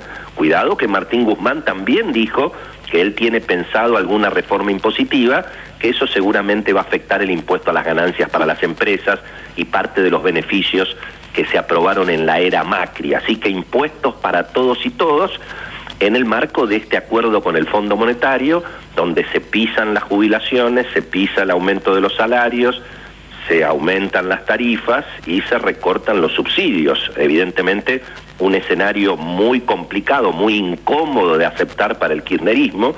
Máximo Kirchner está pidiendo que por lo menos se apruebe el impuesto a la riqueza en el marco de esta situación. Y bueno, Marcelo, mientras tanto, los mercados, por supuesto, celebrando la realidad de las vacunas, con estos mercados rotativos, ahora suben las empresas que antes se caían a pedazos y, por supuesto, retroceden las empresas que habían subido por el efecto de la pandemia. Muy complicado los balances de Edenor y de YPF, mostrando las pérdidas, por ejemplo, de Edenor, 1.800 millones de pesos por el congelamiento de tarifas, YPF 35.000 millones de pérdida del tercer trimestre, obviamente por la pandemia y por el congelamiento en el precio de las naftas. Sin embargo, los mercados celebran, Marcelo. Ayer YPF subió 15% de la mano del petróleo, que subió también prácticamente 12% en 2 días. La acción de YPF valía $3.10 a fin de octubre. Ayer cerró a $4.75. Subió 53% en dólares la acción de YPF en Estados Unidos. El Bitcoin subió 40% también, Marcelo. Fíjate la debilidad del dólar. Valía 11.200 el Bitcoin contra el dólar. Ayer cerró a 15.500. Y esto es lo que estamos viendo en general en los mercados, con buenas noticias para las empresas argentinas que cotizan en el exterior. El mundo, Marcelo, soñando con que se termina la pandemia, con que llegan las vacunas. Y bueno, eso es lo que está generando esta especie de euforia en los mercados, que a la Argentina en este momento le viene estupendo, Marcelo. Dale, Willy, genial, gracias. Auspició la salida en su momento de la Procuradora General de la Nación, la doctora Alejandra Gil Carbó. El cargo de jefe de los fiscales de la Argentina es un cargo muy importante, está ejercido por una persona, digamos, provisoria, el doctor Casal, ¿no es cierto?, que nunca fue confirmado por el Senado, y el presidente Macri nunca consiguió que el Senado le apruebe los pliegos, digamos, de la sucesora, que era la doctora Weinberg de Roca, en su oportunidad. El presidente Fernández anunció que postulaba para el cargo a un juez federal, al doctor Daniel Rafecas, que el doctor Rafecas puso como condición para aceptar el cargo que el Senado no modificara las reglas según las cuales el procurador es designado en su cargo. Esto es por una mayoría compleja, es decir, por los 2/3 del Senado de la Nación, como corresponde a un cargo tan relevante, ¿no es cierto? Es como un juez de la Corte, ¿no es cierto? En este contexto, el kirchnerismo no ha registrado, digamos, este planteo del presidente y del gobierno respecto de la designación de Daniel Rafecas en ese lugar, y no solamente postula a otras personas para ocupar el cargo, más vinculadas obviamente a la señora Kirchner, sino que ha planteado la modificación de las reglas según las cuales el procurador debe ser designado. Entonces uno puede advertir que otra vez el gobierno y el kirchnerismo se encaminan a un conflicto que ya tuvo diversas expresiones en los últimos tiempos. La señora Kirchner, por ejemplo, dijo, bueno, esta reforma judicial que se aprobó no es mi reforma, ¿se acuerdan, no? Sí. O el tema de la carta, o tantos aspectos que han presentado, digamos, o se han presentado como controversias en el seno de la coalición gobernante. Así que me da la impresión de que se acerca un nuevo conflicto severo entre el presidente y la señora de Kirchner. Y quiero verificar esta perspectiva, digamos, con una persona que sabe mucho más de esto que yo, es Claudio Saboya, periodista del diario Clarín. Claudio, un abrazo, buen día. Otro para vos, Marcelo, María, para todos. Hola, ¿cómo están? Buen día. Claudio. Todo el equipo te saluda, Claudio. Y yo a ellos. Acá estamos, ¿sí? Bueno. ¿Estoy en lo cierto cuando imagino un conflicto? Sí, estás en lo cierto, un conflicto que no lo imaginás, que ya existe y está cursando su capítulo 1. Yo le agregaría otro escenario más, hay otro tablero en este ajedrez que es la Comisión Beraldi, que también está discutiendo qué hacer con la Procuración. Sí, y con ya la nos Corte olvidamos. Corte fue una noticia que nos dio vuelta, que bueno, fue una cosa muy conmocionante en su momento. Es la comisión que convocó el presidente de asesores, que no es vinculante, pero es importante, presentada en la Casa Rosada, que iba a discutir, entre otras cosas, qué va a pasar con la Procuración, cómo debería ser ese cargo, cuánto tiempo durará, porque hasta ahora es permanente hasta los 75 años. Vitalicio casi. Entonces, primero que nada, los argentinos, ¿qué queremos hacer? Digamos, esto también se ve por fuera del Poder Judicial y por fuera del país. ¿A dónde queremos ir? No se ve una cosa muy homogénea y estamos discutiendo cosas fundamentales. Como vos muy bien explicaste recién, el kirchnerismo estaba cómodo con esa especie de posición de trabazón respecto a la idea de Daniel Rafecas. Daniel Rafecas es un juez federal muy serio, es un juez federal nominado por Alberto Fernández en el año 2005, llegó a Comodoro Pi, pero que también tuvo dos capítulos importantes. Fue quien investigó las coimas en el Senado, las supuestas coimas en el Senado, ¿te acordás? Sí, sí, Que después en el juicio oral se comprobó que no había existido nada, según lo que se comprobó en ese juicio al menos, y fue también el que no impulsó la denuncia de Alberto Nisman contra Cristina. Muy importante este dato porque lo semejaba como un gran favor al kirchnerismo. Sin embargo, en esta etapa que vos bien describiste recién, no alcanza eso para satisfacer el hambre de Cristina, si lo querés de algún modo más gráfico, las ansias de control de lo que ella considera, con razón, una oficina muy importante, la jefatura de los fiscales de la Nación. Sí, porque el jefe de los fiscales interviene ante la Corte, donde habrá seguramente planteos, reclamos y iniciativas presentadas justamente por el kirchnerismo y por Cristina en particular, ¿no? Por supuesto, y también, como hablábamos recién, es una oficina cuyo contenido y cuyo diseño está en discusión. Y cada vez que hay una discusión, vos sabés que el kirchnerismo enseguida tiene varias propuestas para ofrecer. Hay un pasaje muy importante, pendiente en la justicia argentina, que es pasar al sistema penal acusatorio, donde quienes investigan directamente son los fiscales. O sea, lo que ellos no investiguen no ocurre. Imagínate qué caramelo es eso en la mesa K, a la luz de lo que estamos viendo en el resto de las intervenciones que hacen la justicia. Si ello pudiera, a través de un procurador general amigo, digamos, o sensible a sus deseos, poder impulsar o no impulsar investigaciones, poder modificar eventualmente alguna fiscalía, crear fiscalías nuevas, es todo un campo maravilloso.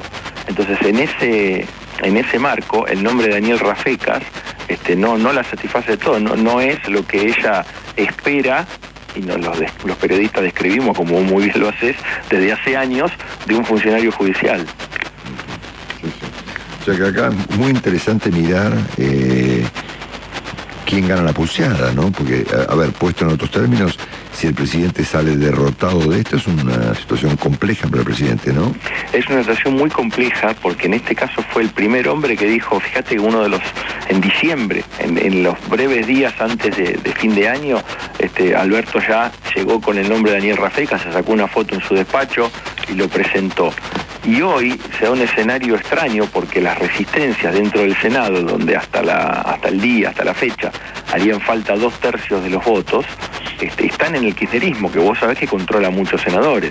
Ese fue el objetivo estratégico de Cristina, llenar el Senado, o por lo menos poblarlo lo más posible, con senadores que respondan a ella por encima de cualquier otra... de cualquier otro interés, del presidente, de los gobernadores, no importa, a ella. Entonces, por más que ahora haya habido un giro en la oposición también, impulsado por la doctora Carrió, que de no considerar el nombre de Rafecas, prefiere votemos a Rafecas antes que venga un mal mayor, que tampoco es el mejor de los escenarios para un país, ¿no? Diciendo, agarremos a porque el que viene o la que venga puede ser desastroso. Es Cristina la que tiene la última palabra. Entonces, como vos bien decís, llega un momento que se van a ver cara a cara el presidente y su vice. Y dice, ¿qué querés hacer? ¿Qué va a pasar con esto? Desgraciadamente, en los episodios previos de este enfrentamiento que vos describiste muy bien, nos encontramos un Alberto cediendo ante Cristina y peor, diciendo, no, mi idea original era la de ella. Ella interpretó lo que yo quería, en realidad lo que ella dice está bien. Me parece que en este caso va a ser difícil esa pirueta. Sí. Bueno, la verdad que está a seguir muy de cerca. Este tema es súper importante. Claudio, gracias por la explicación, que nos aclara mucho. Gran abrazo, estamos en contacto pronto. Por supuesto, un abrazo fuerte para todos. Chao, querido. Chau. Claudio. Leandro, te escuchamos, dale, cerramos con vos. Bueno, Marcelo, muy bien. Lo último de Maradona. Vamos a reiterar la última declaración del doctor Luque, que dice que es inminente el alta de Maradona. Veremos si finalmente se concreta en el día de hoy. Está hablando Matías Morla, acaba de decir, el abogado de Maradona, que Diego pasó el peor momento de su vida, que el doctor Luque le salvó la vida, que Maradona tuvo un derrame que le pudo haber costado la vida, que Diego está entero, con ganas de hacer la rehabilitación y que para él hay Maradona para rato. Y lo que viene es un tratamiento ambulatorio con internación domiciliaria, posiblemente en una casa en Villanueva, cerca de Nordelta y cerca de la casa de Yanina Maradona, porque por lo menos parece, así parece, la familia se va a meter de lleno otra vez en lo que tiene que ver con estar cerca de Maradona y en la toma de decisiones sobre cuestiones que tienen que ver con la vida de Diego. Así que veremos si hoy finalmente nada del alta, teniendo en cuenta que el doctor Luque hizo algunos pronósticos poco imprecisos o por lo menos apresurados que después le costaron, digamos, tener que rectificarse de acuerdo a los pronósticos. Y quiero hablar cortito, Marcelo, de un tema que había prometido y que explotó acá y se armó un lío, me parece innecesario, y es sobre el control antidoping. La AFA no va a realizar más los controles antidoping obligatorios en los partidos de fútbol. A partir de ahora van a ser sorpresivos e incluso se podrá testear a todo un equipo en un partido o en un entrenamiento. Ya no habrá más el clásico van 2 al antidoping. Pueden ir 20 a un antidoping después de un partido o un día de entrenamiento, porque hay un nuevo protocolo que está en línea con las normas internacionales y con los criterios de la Agencia Mundial Antidopaje. Ahora hay una nueva era de controles que Argentina obviamente se adapta a un paradigma que cambió en todo el mundo. No es que Argentina no hace más controles y ahora cualquiera puede hacer lo que se le canta y tomar lo que se le antoje. No, sigue haciendo controles, solamente cambia la metodología. Es más, en la última fecha solamente hubo controles en 3 de los 12 partidos que se jugaron en la Copa Liga Profesional. En River Banfield, en Racing Atlético de Tucumán y en Rosario Central Godoy Cruz. Pero nadie va a quedar exento de hacerlo. Puede, insisto, ser un día de partido o un día de entrenamiento. Pueden elegir a un jugador, pueden elegir a 20, pueden elegir a 30. Pero digo, si acá se armó un escándalo y si no lo explicás, parece que es un viva la pepa total y no es así. Bueno, muy bien, gracias, Lean. De nada, hasta mañana. El comentario que hizo María en el resumen Blue, que tuvo como propósito difamar a la figura del señor Phil Collins.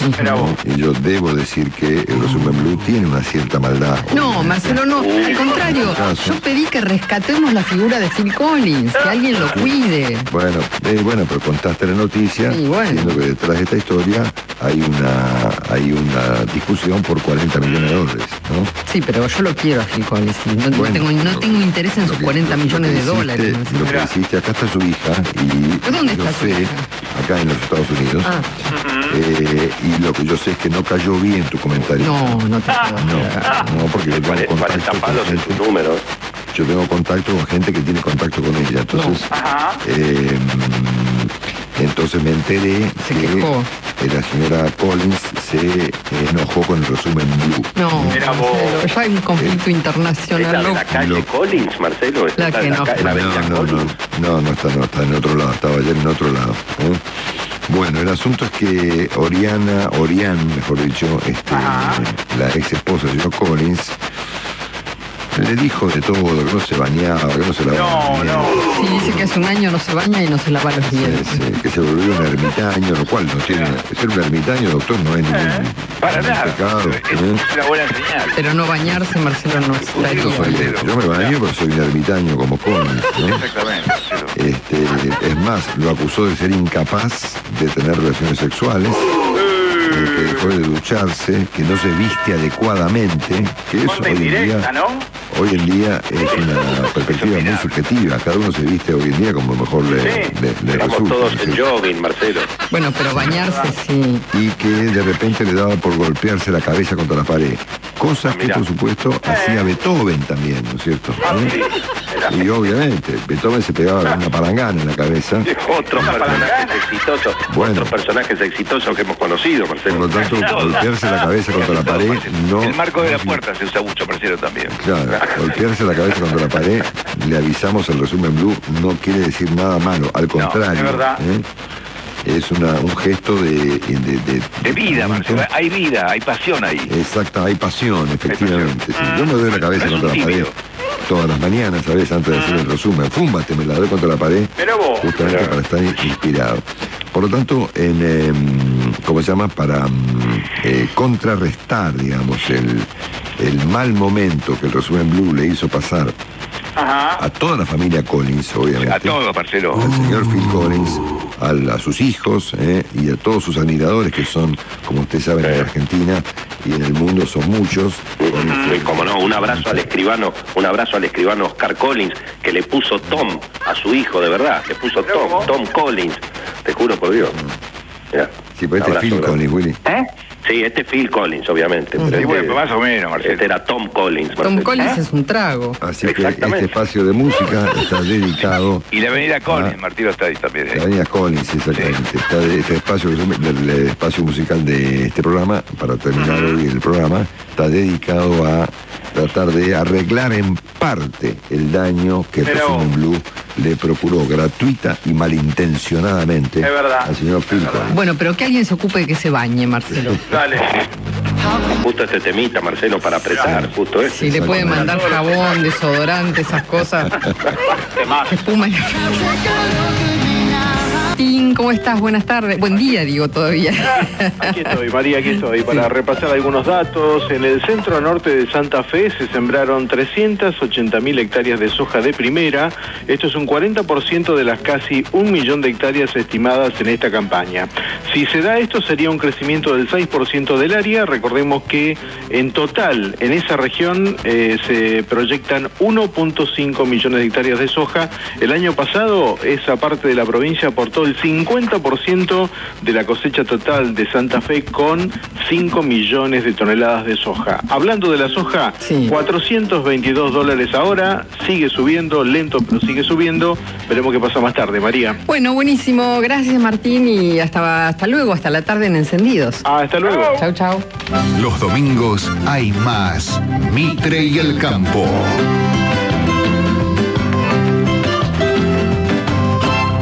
Nata, buen día, Jorge. El señor Longobardi, ¿cómo está? Muy bien, acá estoy, trabajando. ¿Cómo está toda la historia ya? Muy complicada. ¿Sigue? Sí, empeoró, muy agravada, al punto tal que, bueno, te la resumo. Dale. No se puede creer. Pero bueno, efectivamente hay mucha gente que toma esto en broma, pero bueno, puede generar complicaciones porque este hombre está decidido a no irse. Es más, entre otras cosas, por ejemplo, el secretario de Estado, es decir, el canciller norteamericano, el señor Mike Pompeo, dijo que estaban ya trabajando en la segunda administración Trump, como si no hubiera perdido. Mira. Hay una señora que se llama Emily Murphy, que tiene un cargo acá que es muy importante, que es en la Argentina no hay algo semejante, creo yo, que es la gerente de la Administración de Servicios Generales. Es como la CEO del Estado, digamos, ¿no? Ajá. Que tiene por reglamento preparar la transición, que tiene unos formatos bastante estructurados, ¿no es cierto? Pues la señora Murphy, ¿pero ella labura para un partido o no? ¿Labura para el Estado? Digamos. Bueno, la designó Trump, labura para el Estado. Ah, ok, ¿no? Ok. La señora, la encargada de, te leo textual en el New York Times, la funcionaria encargada de iniciar la transición en Estados Unidos aún no lo hace. Mira. Entonces, Pompeo dice que ellos siguen normalmente la segunda administración. O sea que lo de Trump es contagioso, digamos. La señora Murphy dice que, bueno, no hace nada. El fiscal que se dedica a investigar los eventuales delitos electorales, el señor Richard Pilger, presentó su renuncia porque su jefe, el fiscal Barr, es decir, el jefe de los fiscales en Estados Unidos, de algún modo aceptó la tesis de Trump de que las elecciones deben ser investigadas. Entonces este tipo presentó la renuncia, ¿no? Al mismo tiempo, Trump inició una serie de demandas judiciales en diversos estados. ¿Y las aceptaron los juzgados de cada lugar? No lo sé todavía, pero Trump también evitó una tradición que hay en este país y que como la hay en Chile, viste que está la costumbre de que el presidente saliente va a desayunar a la casa del presidente entrante. Bueno, acá el presidente entrante es recibido en la Casa Blanca por el presidente saliente un día determinado, no me acuerdo si era ayer o anteayer. Bueno, Trump desayunó con sí mismo, digamos. No se produjo, ¿no? Trump evitó el ¿cómo se llama? El encuentro. Sí. Ayer Trump dijo que Pfizer era una compañía de cobardes porque habían anunciado la vacuna deliberadamente después de la elección y no antes, claro. Obviamente para perjudicarlo, siendo que después del sol viene Trump, es decir, todo gira alrededor de él, ¿no es cierto? Obviamente el pobre Biden, que parece un tipo muy educado, ¿viste? Dijo, bueno, esto es un poco embarazoso, dijo, diciendo Genial. Le toco el timbre, ¿eh? Obviamente que circulan por la televisión toda clase de sketches relacionados a cómo desalojar a Trump de la Casa Blanca. Por ejemplo, hay uno que vi ayer que lo sacan con el escritorio y todo, ¿no? El tipo sentado gritando y un conjunto de funcionarios lo sacan con el escritorio y todo mientras el tipo protesta contra Biden, ¿no? Ayer Hillary Clinton dio a conocer una carta que Bush padre le dejó a Bill Clinton cuando, al igual que Trump, Bush padre no ganó la elección. Sí. La carta está publicada en varios lados, es maravillosa, una carta maravillosa de respeto a los valores democráticos y de respeto al perder una elección y a valorar al candidato entrante. Incluso el famoso discurso de concesión que el gobierno norteamericano, el presidente americano saliente ofrece para convalidar al candidato entrante, aunque no es obligatorio, y para subrayar los valores democráticos de este país, tampoco fue pronunciado por Trump, ¿no? Así que bueno, habrá que ver cómo lo sacan, ¿no? Lo increíble es cómo está eso separado de la economía, ¿no? Porque en la economía la bolsa subió, todo... Sí, pero subió, dicen que por la vacuna, ¿no? Por Pfizer. Está bien, pero digamos, de quilombo político no interfiere con el tema económico. No. Ayer Biden postuló la idea de su primera medida sería convertir en obligatorio el uso de barbijo, que no es obligatorio en todo el país, sino estado por estado. Y Estados Unidos se encamina en unos días más a una cifra escalofriante de casos. Va en camino, dicen acá, a los 200.000 casos por día. Wow. Estaban en 120 y pico el fin de semana. Yo no tengo cifras de hoy, pero el fin de semana hubo un día de 125.000 casos o cosas por el estilo, ¿no? Y allá, y en Miami, en la calle, ¿cómo se ve eso? Totalmente normal. Totalmente normal. Acá la vida, excepto que no hay turistas, cosa que por supuesto modifica la escenografía ciudadana. ¿Los hoteles están abiertos, todos? Sí. Está todo abierto, sí, está todo abierto. Todo con barbijo. A ver, igual que lo que yo vi en Francia en agosto, es decir, todo funciona, todo con barbijo, todo con alcohol. Claro. O sea, yo no he visto nada, sacando alguna excepción, digamos, específica, algunos negocios cerrados, pero pocos, todo funciona normalmente. El transporte público, las playas, los negocios, los restaurantes. ¿Y el tema de las marchas de los trampistas paró? Mira, por el momento no hay nada. Anoche fui a un restaurante anoche, que es un lugar que vos habrás conocido, llamado Miami Design District. Sí, claro, el Design District. Okay. Sí. Bueno, es un lugar nuevo, es una especie de shopping al aire libre, fantástico, nuevo. Ahora hay gente, porque la última vez que fui era un lugar vacío. Había poca gente de noche. Yo pregunté qué pasaba de día, me dijeron que de día había más gente, pero vi algunos negocios que tenían todavía maderas para tapiar las vidrieras. Por el tema que se podría todo, sí. Bueno, eso no pasó, o por lo menos no pasó en las últimas horas. Pero vos fíjate que me pareció, ustedes se ríen de la cosa que yo veo. Viste que está este grupo Canon, ¿no? Que son los que suponen que Trump pierde a propósito de una conspiración que está ocurriendo en una pizzería en un sótano de Washington. Bueno, hay una señora que se llama Marjorie Taylor Greene, que acaba de ser electa diputada, que es parte de este grupo de Canon. Acá está su fotografía publicada por la prensa, es una joven, vestida con campera de cuero, rubia, con una metralleta en la mano. ¿Perdón? Con una metralleta en la mano. O sea, su foto de... Qué lindo. O sea, propensa al diálogo, digamos. De la diputada Green es una foto con la metralleta, ¿no es cierto? Así que bueno, todo muy loco, digamos, una escena, te diría, si querés, un poco patética y grotesca, que más bien habla de Trump, digamos, ¿no? Y de la clase de personaje que es Trump, ¿no? Bueno, él insiste y ganó. Es más, dijo, la semana que viene van a ver, digamos, que esto se da vuelta. Esto se da vuelta en los próximos días, ¿no? Que ya van a ver que el reconteo nos va a dar fenómenos. Mira, bueno, Estados Unidos parece Italia de golpe. Por no decir que parece Argentina. Espectáculo nosotros hemos visto estos espectáculos con algunos funcionarios menores, viste que siempre causa gracia, que se resistan a partir, digamos, ¿no? Sí. Pero nunca pasó con un presidente argentino, por ejemplo, ¿no?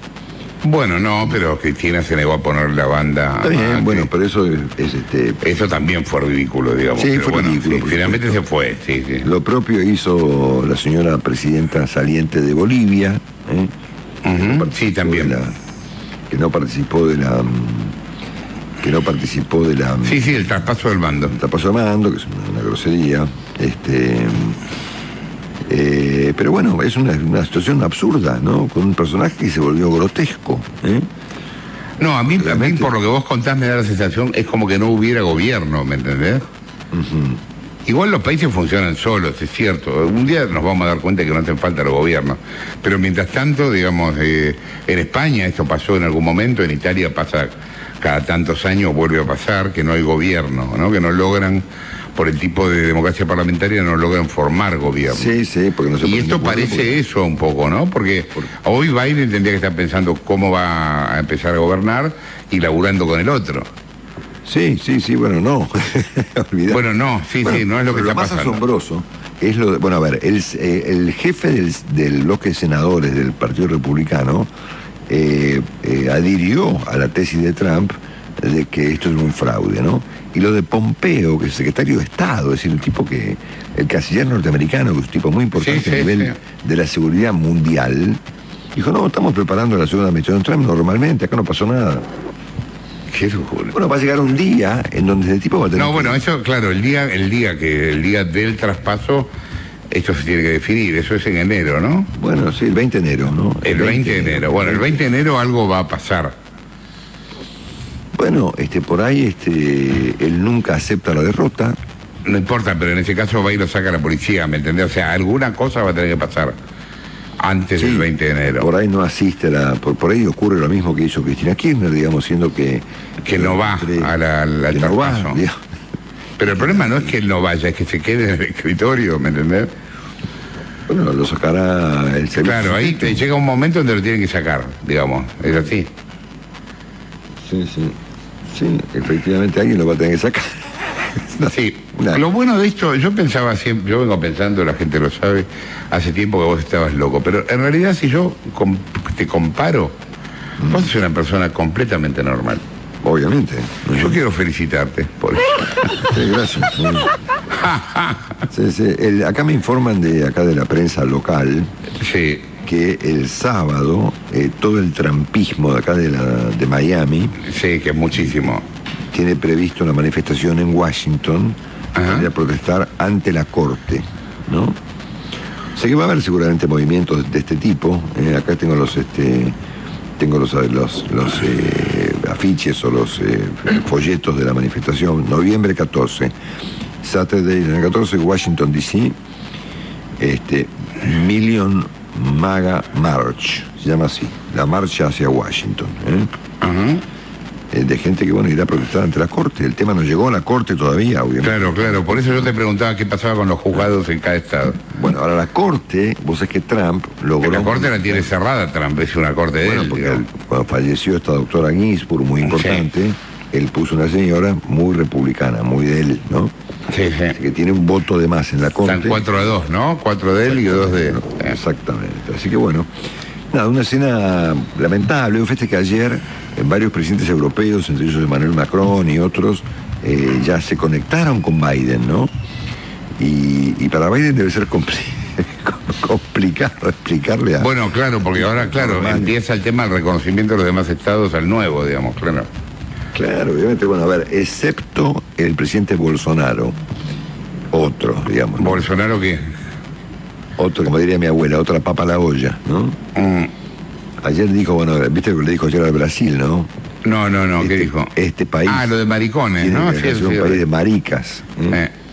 Qué grande. Bolsonaro, el presidente Putin, el presidente Xi Jinping y alguno más no han reconocido, no han llamado... ¿Xi Jinping no reconoció? Mirá. No, todavía no. Ahí lo importante es Putin y Xi Jinping, lo demás no importa. Bueno, después el resto de los países más o menos normales, incluida la Argentina en este caso, obviamente ya dio el tema por terminado, ¿no? Así que bueno, una escena, lástima que me voy a ir antes para ver. Yo espero que no te quedes ahí hasta el 20 de enero. No. No. Apenas terminan los semis, que son el día 17, creo, ya vuelvo. Pero va a ser una escena extraordinaria, ¿no? Nunca no, estás en un gran momento allá, increíble. Nunca va a ser muy difícil que una cosa así se vuelva a repetir. No, lo que sí aprendí es que yo tenía una cierta expectativa de que ver una elección norteamericana en Estados Unidos era un espectáculo inolvidable, ¿no? Y lo es, fíjate que lo es. Sí, pero desde un punto, claro, pero lo ves por la tele, es decir, es como que no hay tal cosa como esa vibración, digamos, argentina, ponele, de que todo ocurre en un mismo lugar, un mismo día. Acá vos mirás la elección de un lugar específico, en este caso la Florida, por ejemplo, que era un estado además fundamental, y en Río Grande no ves nada, ¿ves? Porque es tan monstruoso el sistema, y tan grande, y tan contrapuesto todo, tan distinto estado por estado, y tan normal el día de la votación, que ni te das cuenta que hay una votación encima histórica. Igual, no sé, es que yo pensaba, imagínate si acá los resultados tardaran una semana en darse, el quilombo que sería. Bueno, lo que ocurre es que en este caso, la demora tuvo que ver estrictamente con el tema del correo, ¿no? Obviamente, a propósito de la pandemia, y si en la Argentina hubiese pandemia el año que viene y votación al mismo tiempo, habría que pensar un formato como el que se resolvió acá, que la gente vote por correo o vote cuando le da la gana, ¿no? Se vote, sí, claro, para entre tal día y tal día, cuando quieran. Sí. O sea, el sistema es muy práctico, pero hace que uno no pueda verlo en su conjunto. Como si vos si vos te sentás, por ejemplo, en la redacción de Radio Mitre, un domingo, o de Canal 13, un domingo a la tarde de elecciones, y te suena el teléfono, es te dan un quilombo, claro. Ves en un solo canal, ves todo, ¿entendés? O sea, si vos pones TN, por ejemplo, o pones Canal 13, o pones un canal de noticias, te vas enterando de manera inmediata de lo que está pasando a nivel nacional. Acá ni cerca ves eso. ¿Entendés? Sí. Porque es como que no pasara nada. Es decir, el martes 3, un día no muy diferente al de hoy. A mí me gustó finalmente aprender eso, ¿no? De que no hay tal cosa como un fenómeno tan concentrado, digamos, ¿no? Sí, o transcurre la elección de manera normal. En algún estado había sueto, pero en una minoría, no sé en cuánto. Claro, porque no hay asueto tampoco. No, la gente trabaja normalmente. La gente allá labura todo el tiempo. Negocios abiertos, restaurantes abiertos, hoteles abiertos. Sí. La gente por la calle, laburando, todo normal, ¿no? Sí. Ni siquiera dejan de vender alcohol o nada de eso, digamos. No existe, no. Que yo sepa, no había ninguna clase de... No hay. Yo me estaba acordando ahora, ¿no? Es cierto. No, totalmente normal. Así que bueno... Bueno, contaste a alguien peor que vos. Sí. Consolate. Sí. Totalmente, tomate. Chao. Besos.